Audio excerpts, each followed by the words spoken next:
Juhlapyhäthän ovat aina sellaista aikaa, että niihin kuuluvat herkkuruuat ja näin pääsiäisenä tietysti yksi herkkuruuista on mämmi. Toisille se on suurta herkkua ja toisille tosin aikamoinen kauhistus. Meillä on puhelimessa nyt mies, jolle se on takuulla suuri nautinto. Hiihtäjälegenda Juha Mieto, oikein hyvää aamupäivää. Hyvää aamupäivää. Minkälainen se sinun suhteesi mämmiin oikein onkaan? No mulla on kerta kaikkiaan enemmän kuin rakkaussuhde mämmihin sen suhteen, että meillä kotona äiti teki mielestäni maailman parasta mämmiä ja meillä oli oikein kunnon tuohestakin olevia ropehia muutamia ja siellä oli sellainen tapa sitten meillä, oli 2 sisarta lisäksi mun, niin kaikki tykättiin mämmistä ja siellä mä muistan jo nuorena, jotta kun yhden ropehellisen vai sai päivässä syödä ja sieltä on tullut se tapa ja yleensä perinneruoat eri vuoden aikoina, niin ne on mulle suurinta herkkua ja ennen kaikkea pääsiäisen seutuna mämmi. Miten paljon sitä mämmiä näin pääsiäisen aikaa oikein menee? No tällä hetkellä mä oon jo lapannut menemään 15 ropehellista ja mulla on tapana traditiona 40 pääsiäisen seutuna ja sitten 4 ostaa jemmahan juhannuspyhiksi ja sitten kun mulla on sellainen traditio vielä, jotta mä en tykkää kermasta enkä niistä vaahdosta, mitä sinne laitetaan, vaan se on sinistä maitoa, mitä minä käytän ja mulla on oikein sellainen tietty tyyli, kuinka mä syön, jotta ensiksi otan siitä nurkasta sellaisen rapian kun mä syön ropehen aina kerralla, joskus ruokailun päälle vain puoli, mutta ruokalusikalla otan ensin sieltä makupalat ja sitten laitan pikkuisen sokuria päälle ja sitten maidon kanssa alkaa syömähän. Eli kyllä se mulle niin intohimoinen ruoka ja tuote on tuo mämmi ja nimenomaan mä oon joskus kokeillut, viime vuonna ostin muutaman ropehen luomumämmiä, mutta en mä tykännyt alkuunsakaan. Se on se vanha perinteinen mämmi, niin se on mun suurta herkkua. Tuo kuulostaa niin tarkkaa suunnitellulta, että ihan pakko on kysyä, että miksi juuri 40, miksei 50 tai 68 ropehellista? Ei, no se joskus tuli, voidaan sanoa takavuosina tällainen mä oikein laskin, että paljonko sitä pääsiäisen seutuna menee. Niin mä pääsin 40, niin se on ollut mulla ainakin 20 vuotta jo tämä sama tapa. Ja mä nyt ainakin vielä porskuttelen näillä vanhoilla tavoilla. Ja muistanpahan senkin, kun ensimmäinen pääsiäispäivä oli aina Ylläksen hiihrot ja sen hiihron päälle mä söin siellä Karjalan liiton majalla, niin kokonaisen ropehellisen ja litran maitoa ja oli pikkutyttö, kun se katsoi aivan horros mun päälle ja sitten mä oon tavannut sen 2-3 vuotta sitten sen saman tytön, joka oli aikuinen ihminen kehu, jotta kyllä hän muistaa elämänsä, kun Mieto söi kokonaisen ropehellisen mämmi. Juha Mieto, eikö siinä ole semmoinen vaara, että jos se aina suunnittelee, että pitää olla 40, niin eikö se mene vähän niin kuin työn puolelle sitten jossain kohtaa?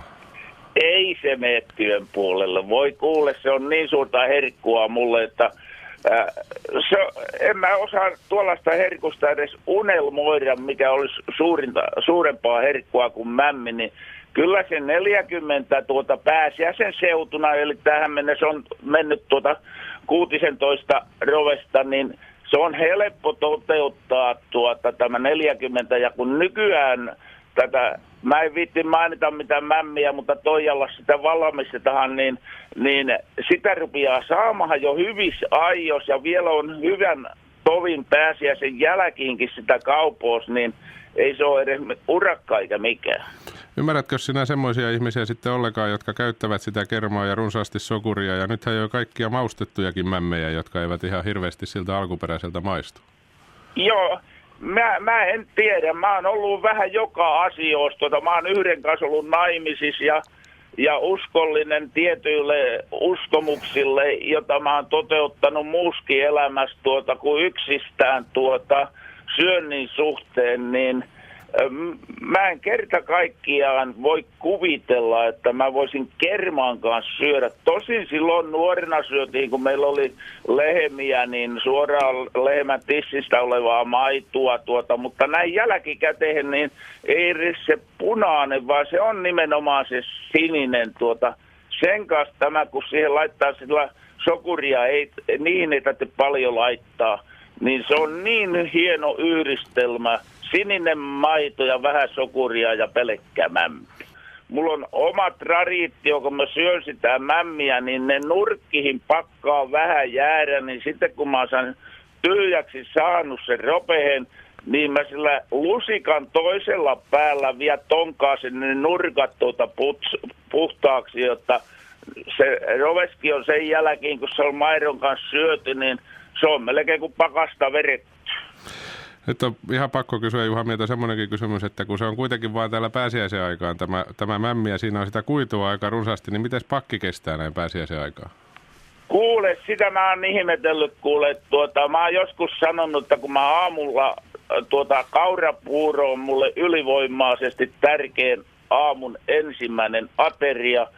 Ja sen jälkeen, kun sinne tulee enää limainen kala vattahan, niin sen jälkeen päivällä saa syödä vaikka ruostumisia rautanauloja, niin se kehrää niin kuin kissa pankolla. Eli toisin sanoen, mun vatsa on kyllä kestänyt tosi hyvin mämminsyönnin. Ja sitten mulla ei ole ollut niitä ilmavaivojakaan kerta kaikkiaan, kun joku kehuu, että ne vähän niin kuin pierrettää, mutta ei meikämannella. En mä tiedä, onko vielä paikat niin paljon, jotta ne ei ole tullut väliäksi. Mitäs muita perinteitä, Juha Mieto, näin pääsiäisenä, kun pääsiäisen aikaan on päästy kuin tämä mämmi, vai onko muita perinteitä? Kyllä. Pääsiäisvalkia. Täällä poltetaan pääsiäisvalkiota ja meillä on ollut kotona oli aikoinansa ja sitten kun 77 mentiin naimisiin, niin kotona on ollut aina pikku valkia ja sitten kun poika syntyy siihen, niin meillä on nytkin tuosta, mutta saas nähdä, kärsiikö polttaa vai pitääkö pitkänä perjantaina ja etukäteen polttaa, kun luvattiin jonkinlaista saretta ja kato, täällä on niin kuivat senssit, jotta yhtenä vuonna takavuosina on polttamatta jäänyt, kun pitää olla vähän varovaana, kun kipinöitä, lentelöjä ja näin pois.